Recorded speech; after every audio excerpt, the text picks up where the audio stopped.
Good day to you guys.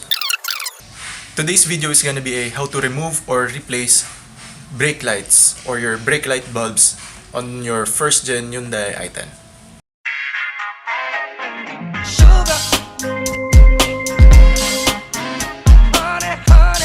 So for us to proceed, we will be needing this because the screws are like this, and also a prying tool.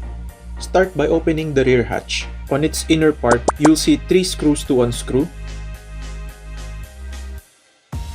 After that, just use a prying tool to make your way through its crevices. You can easily pull the upper part of this housing, but you'll be needing a little bit of effort in pulling the lower portion of it. By the way, don't use too much force as there are wires that's connected to the bulbs that you must unplug before removing the housing itself. Once open, you'll see these 4 sockets here. To remove a specific bulb, you just have to twist the lock counterclockwise.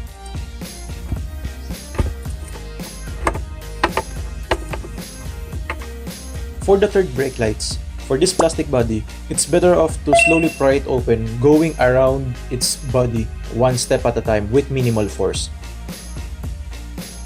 And then when you have lifted it up a little bit from its secured position, go grab it gently on this side and gently pull it outwards like you're expanding it while also going on a downwards pull.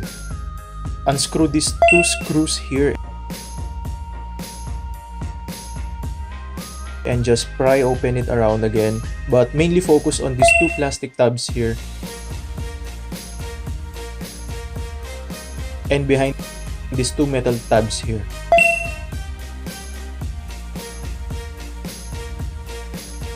I hope that this simple video has been helpful to you somehow. Thank you for watching. Stay safe guys. Take care always. Avoid being a toxic person. Have a blessed day.